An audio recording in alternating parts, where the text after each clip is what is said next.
Hi, everybody. It's Mimi from Be Heard, Empower Yourself. Having one of my crazy days in Mimi world. But welcome, everyone. Today, we're joined by Cara Lockwood.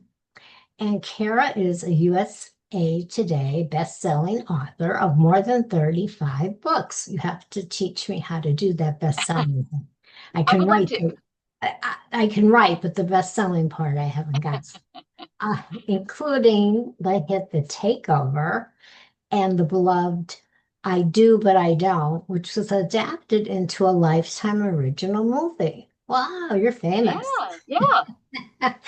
And your latest work, there's no good book for this, but I wrote one anyway, blends a memoir, humor, and pep talks, offering readers a candid look at their journey through breast cancer. And I had breast cancer. Oh, I had a double mastectomy. we're in the So same club. we are. And I find during these conversations, especially when it's a woman guest, that I have a lot of things with a lot. It doesn't matter. Women have a lot of things in common. Yeah. And that it's just the way it is. And you were diagnosed with stage one, her breast cancer. I was Hmm. her two. Hmm. Um, I believe, Hmm. breast cancer, but I know the her part.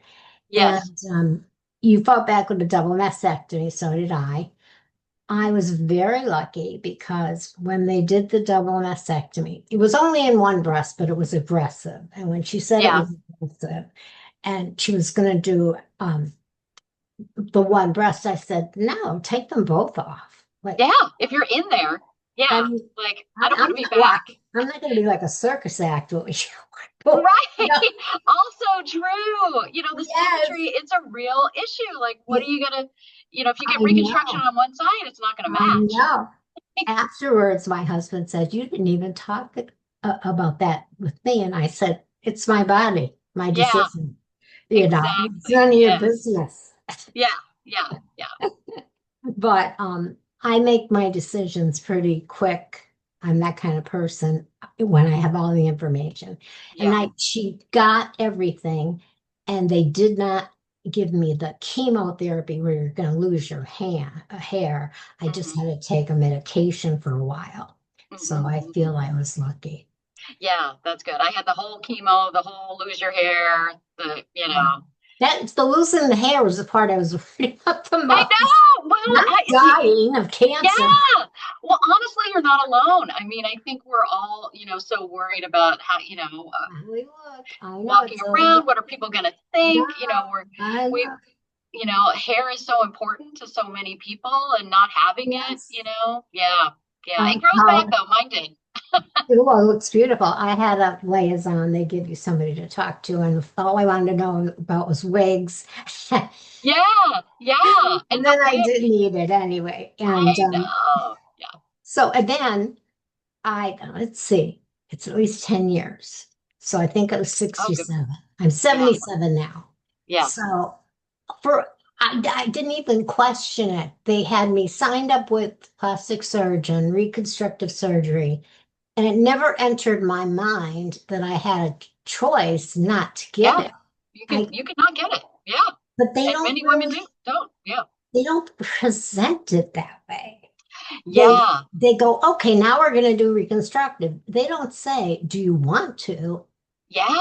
Yeah. Yeah, I mean, I think it also depends on the state, but federally, like there was a huge push to get reconstruction covered by insurance because for a while it it wasn't. is now. And then Yeah, and so women had to pay for that out of pocket, which is kind of yeah, ridiculous.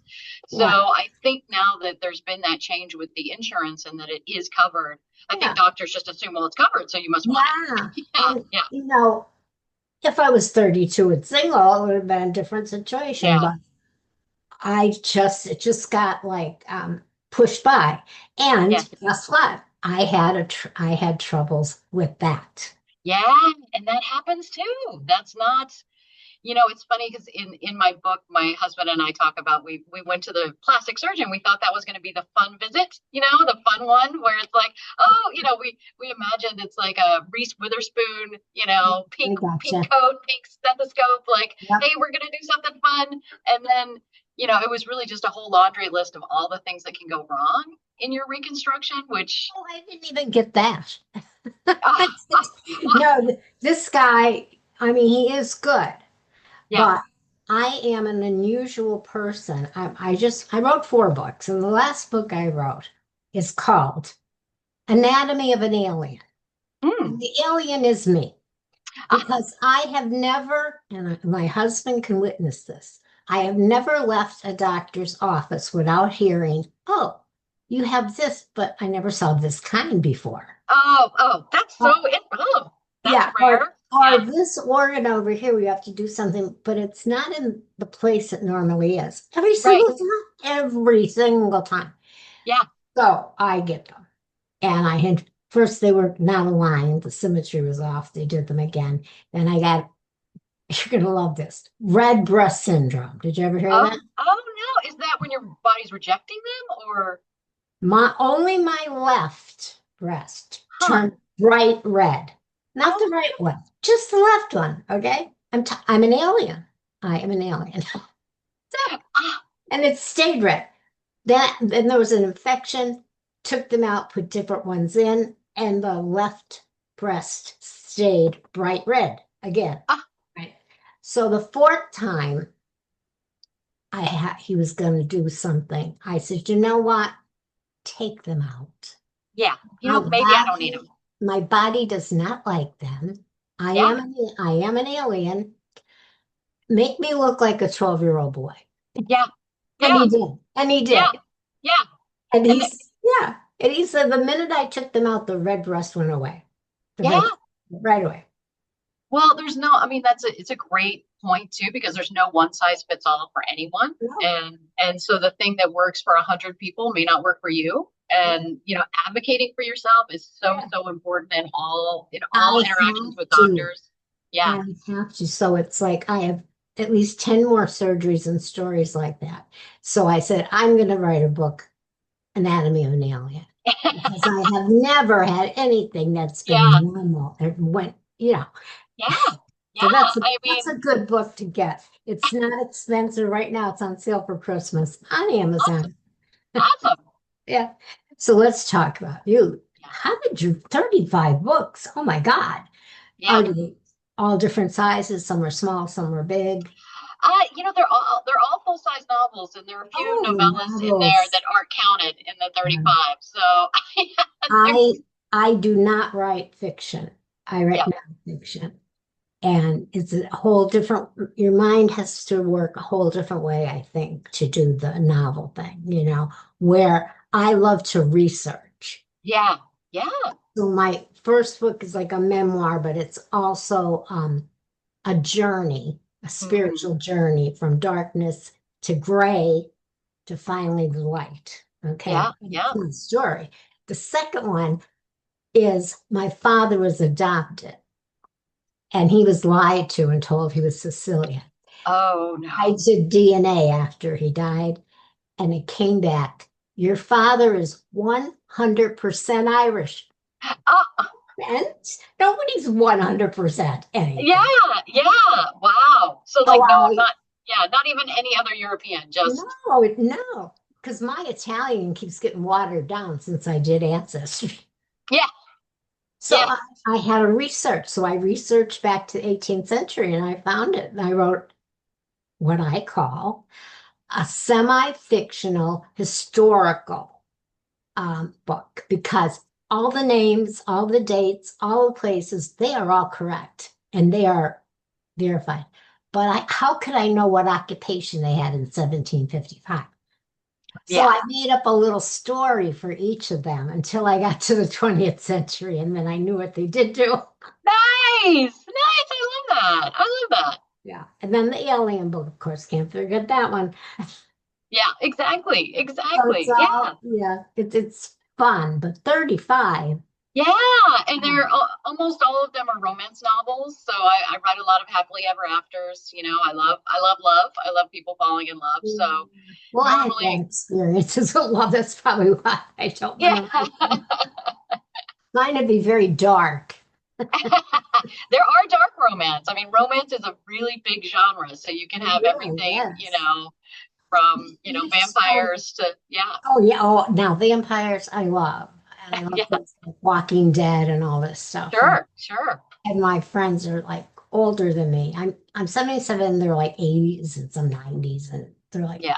how can you watch that stuff? I go, it makes me forget about my own aches and pains. Okay. Yeah, I need somebody getting yeah. their head shoved up. It's escapism in a different Yes. kind of way. Yeah, yeah. Yeah. Anyway, not about me again. So, all right, I can't get over 35 books. And you've written different genres, not just romance. You Yes. wrote a memoir. Yes. Very good. And when did you do that in your line of stories? Beginning, middle, lately? When did Yeah, yeah. Well, it was in 2024. you recently? Yeah, after my breast cancer journey, and just Yeah. to talk about that, because there is no good book for this, is because there really isn't a good book No, out and there. everybody's different. Now, Yeah. did you make it an actual memoir? Did you talk about your whole life or just that part of your life? Yeah, no, just really that part of my life. I mean, there are memories of growing up, but most of it's focused on the cancer journey, and how I got a handle on the fear, and some advice I can, Yeah. give to others, just for the emotional part. I am not a medical doctor. I'm not an expert, Yeah. but I hope that through humor and empathy, that, people can see they're not alone. Oh, yeah. Um, yeah, and that Well, that emotional journey is real. Yeah. my first book is a real complete memoir, and a lot of people were upset with me. I didn't put anything about my children. I kept my children as props, like the Yeah. giant. I didn't make them part of the Sure. story, but I couldn't ignore that they existed. So I Sure. put them back in the background. But um, I had three husbands, and my my book is called "Raised by Wolves, Trapped by Demons." Oh. The wolves were my parents, Oh my. a narcissistic mother and an Oh. alcoholic father. Oh. So you can That, imagine. that sounds And that sounds like my mom's parents, who were yeah, switched. The yes. narcissist and alcoholic were I gender hear switched, that but a yeah. lot. I hear that a lot from people.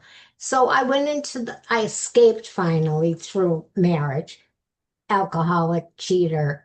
Then I got another one that was a con man and a control freak and Mm, awful, awful. So my book is kind of like, it's funny though. There's humor in it, sure, there's of darkness course. in it, there's Yeah. violence in it.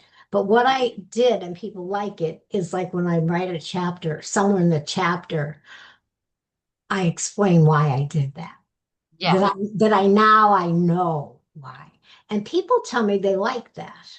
It's like Yeah. I'm Oh yeah. talking to them. So anyway, but good news, this husband, I'm with him 38 years. So Oh, good. You I found think that. Yes. I'm Good. done. Good. Good. I'm Adventurous very stuff. glad to hear that. As the romance novelist in me is very glad to hear that. I have two. I have two. Our anniversary was just November 18th. Yeah. Oh, wonderful. Yeah.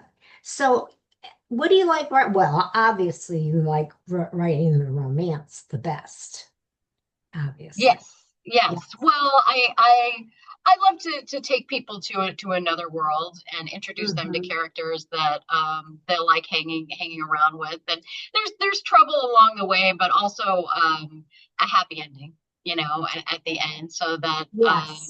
it's Well, it's it's a soft landing. I love those. yeah, So that's why with my book ending with the spiritual awakening and the husband yeah, that's 38 years, and I'll have people like my one favorite waitress, so I gave her the book and she said, "Oh my God," she goes, "I have to put it down because I know you. It's not like when yeah, you read a book, and I know yeah, this is happening to you. I start crying and I have to put the yeah, book down." I said, "Oh, I'm so yes, sorry." She said, "But then yeah, I turn the page and you make me laugh." yes, yeah, exactly, exactly. Yeah. So the takeover, what's that about? Tell Yeah, me. the Takeover was recently on the USA Today bestseller list. It's my latest romantic comedy. So Oh, it's if you're familiar with sort of romantic tropes, it's like enemies to lovers or rivals to I lovers. Yeah, they I are. hated my husband.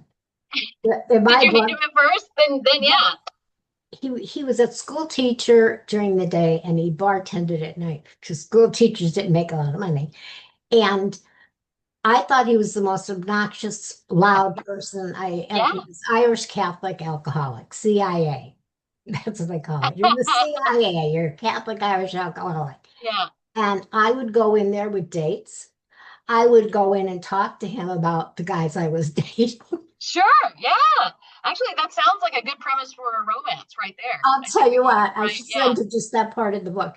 But yeah, but he became my friend, you know, Yes. Yeah. first. Yeah, So then that's almost friends to lovers. Even that's if who it you don't was. like him, even if there's Yeah. like a little, But because then, yeah, I got over the obnoxious. Well, I was obnoxious and loud. So that's why it bothered me. and that's actually the key because in rivals to lovers or enemies to lovers, Yeah. the reason they don't get along They're usually so is like, that they're alike.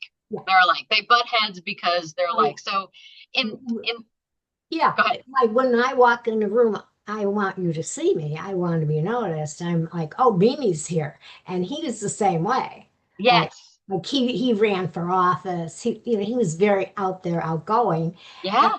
so yeah, you could see we were having a Yes, clash. exactly. No, exactly. So in the takeover, it's about two old rivals from they were rivals in high school, like just trying to make better grades, try to outdo one another, and then they 20 years later meet in professional circumstances where she has a startup company and he owns a big conglomerate that's trying to come in and as a hostile takeover and sort of buy Oh, them yeah, yeah. out from under. So Yeah. so then it sparks that rivalry, but also Yeah.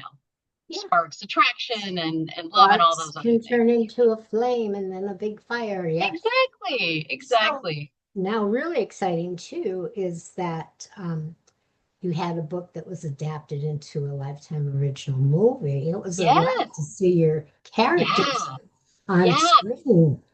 That was so much fun. So I Do But I Don't was my very first novel. And it's about Uh-huh. a divorced wedding planner who, her own love life fell apart, and yet she still has to put together perfect days for everyone else, for Yeah, all the other yeah, brides. yeah. And,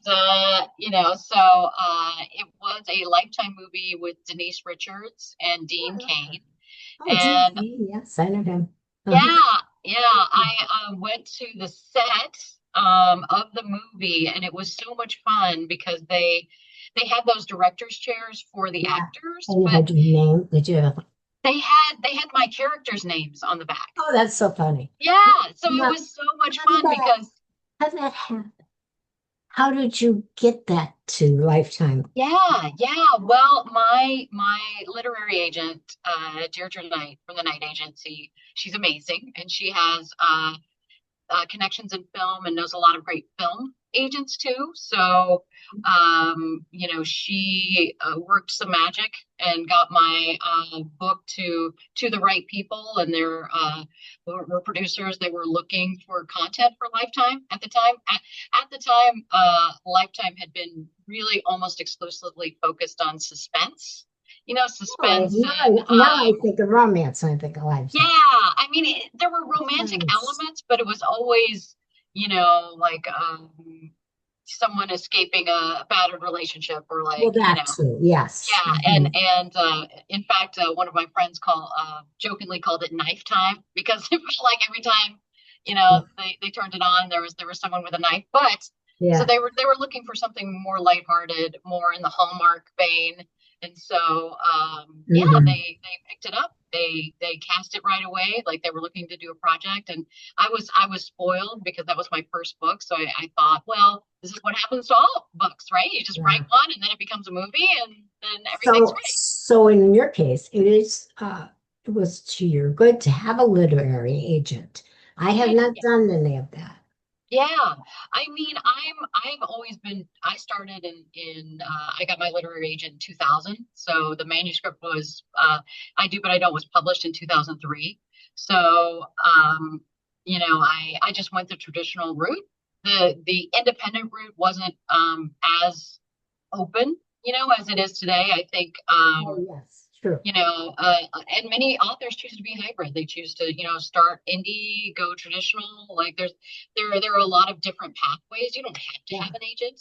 No, Um, but I started yeah, indie and doing everything, marketing and yeah. branding and all this stuff. And I think I told you, did I tell you I'm a caretaker for my husband? He has Parkinson's. Oh no, no, I'm Okay. sorry. Yeah, That's fine. That's part of why I started writing.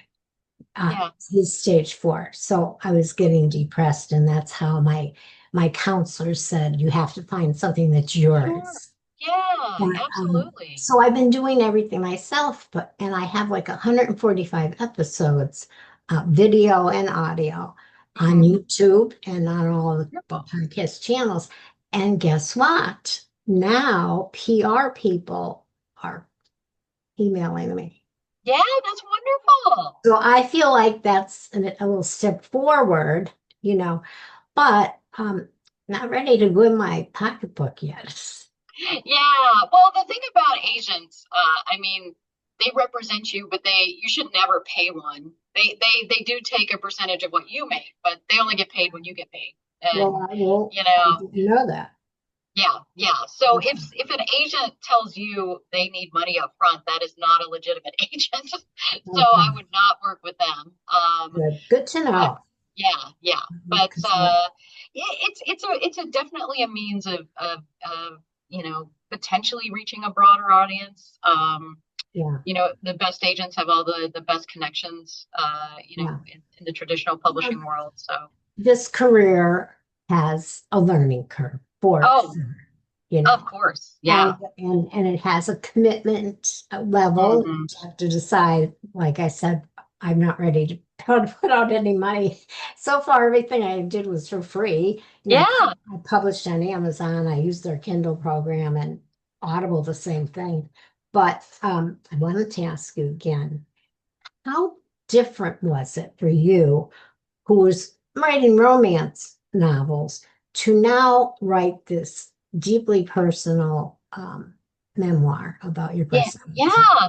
It took some effort. It's definitely a mind shift, of how you're going Yeah, about it because, I've written more than 35 books and I'm used to creating characters and they have a little bit of me, but they're not all me. So, of course.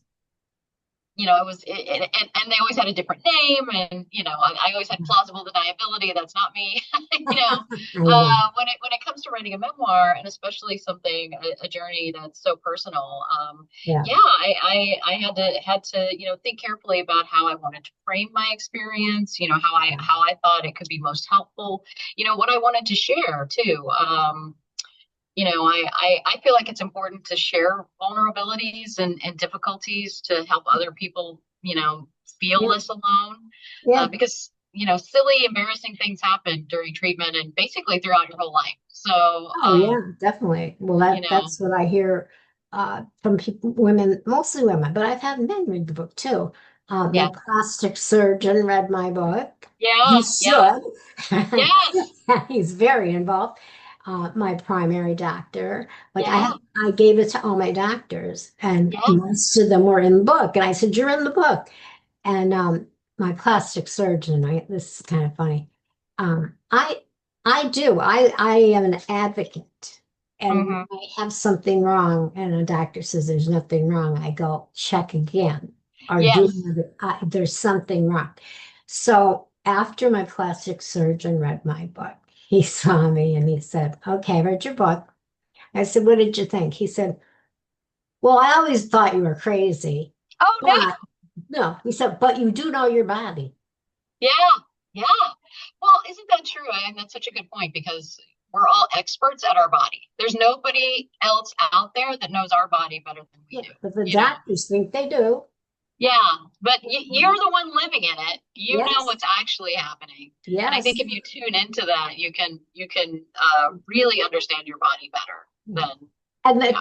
the relationship we had when he said, I always knew you were crazy. That was meant because I was always making jokes and funny, Sure.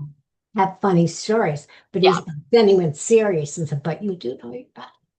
And I Yeah. did. Yeah. Yeah. So, and my primary said, I said, how'd you like it? He said, it was very well written. He's a very serious guy. It Yeah. was very well written. But I have to tell you, at the end, I realized that I had led a very boring life. Well, that's I what you said, want to. That's what you want to hear after a memoir. I said, Yeah, honey, I'll trade your boring life for mine. Let me tell you. yeah. I mean, memoirs have to have good material. So yeah, Yeah. So, anyway, well, we see you say that humor is a secret weapon, yes, and I yes, use it all the yeah, time. yeah. Because the I other thing was they'd say after, people that know me now that did not know me in Pennsylvania, where most of the horrible stuff happened in Pennsylvania, and they know me the last 20 years, and they go, "You can't be that woman.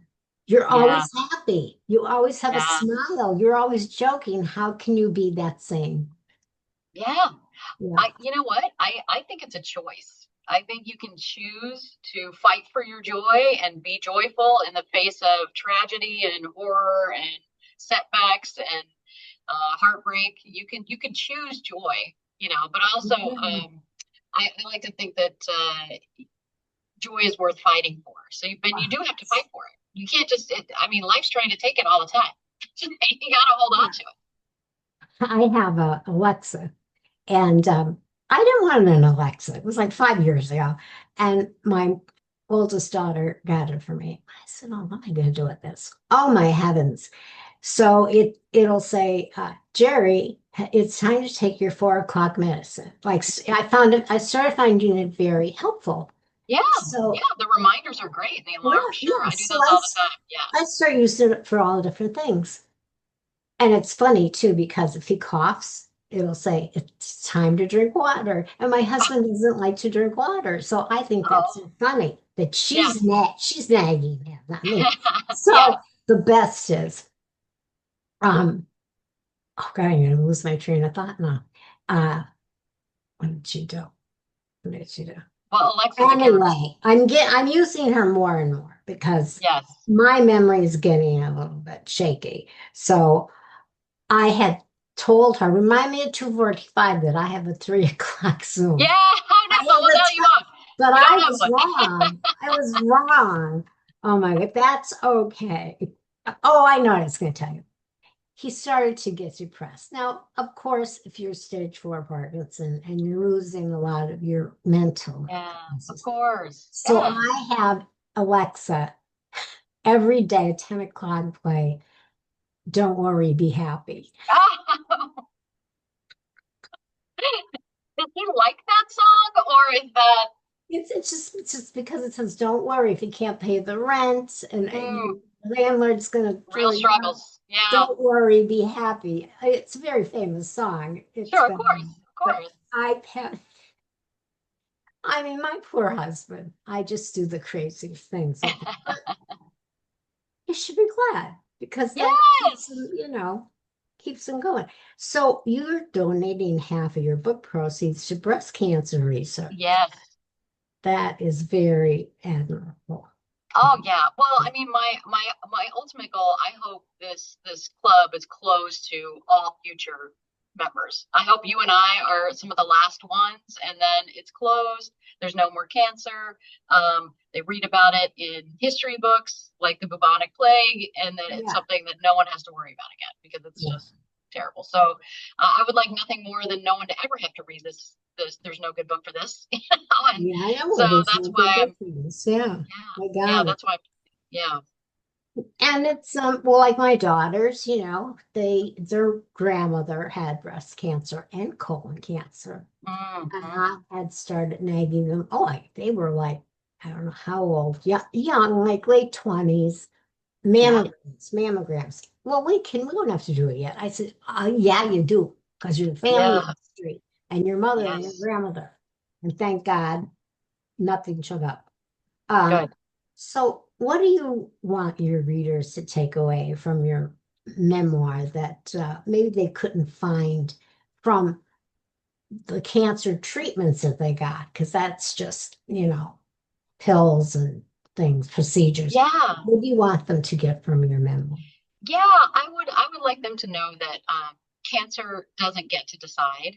Um, when you're going through the treatment, you feel like cancer is like driving Right. the car, taking you Yes. where you don't want to go. And then sometimes even after treatment, cancer doesn't have to define you either. No. You get to define you. Yes. You get to decide what meaning you take from it, if any. You get to decide what treatments you want, if any. The agency is within you. It feels like you're powerless, but you always have choice. You always have power over your own I believe that. decisions So, mhm. and your own life and how you feel about it, whether you're joyful or salty about it, you Yeah. have that choice. Oh, every day, I say, with happy, joyous, and free. And if it's a bad day, I'll say, let it Yeah, go. Or if yeah, somebody does something to me hurtful, yeah, I just go, let them. yeah. In other Let words, them. let them be them and I'll be Yeah, me. And it's not awesome. easy. It isn't easy. It isn't easy Not because we are, easy. yeah, yeah, we're the architects of our lives. So I it's a know. big And it's responsibility. Yeah, my counselor could tell me a million times. Why do you do that? Why do you feel the need to be in touch with that person when she's so toxic? right, And it's like right. so hard for me to break Yeah, away from relationships, that yes, I know. Well, we're just human. I also think we're showing yourself a human. little grace is okay. Yeah, it just means that I love people. And Yeah. and she says, you want everybody to like you, and everybody's not going to like you. And I go, why? I'm wonderful. Everyone should like me. Exactly. Well, this has been great. Thank Yes. you for putting up with my Oh lateness. my gosh, of course. It's been lovely. And thank you for sharing your insights, your experience. It's been a pleasure having you here. And I hope well, I know we can have another podcast because Yes, of course. Anytime. I'd love to be going to back. go read one of your books and see one of your movies. Yeah. And I'll get Yes. back And to you. and next year I've got Kiss Mary Kill coming out. So that's a romance mystery. I Little love it. mystery. We're gonna mystery element. There's yes. So Love it. Yeah, you're like me, the different genres. 'Cause I think you wrote enough romance. yeah, yeah. We're gonna do a little Like bit of enough. everything. Yeah. Right. I love it. Okay, I'll go look up your stuff. And for my followers, it'll be at the end of the podcast and the YouTube video, your information and where to Yes. find you. Perfect. All right. Well, Lovely. thank you. Have a joyful day Thank you. You as well. You as and well. be happy.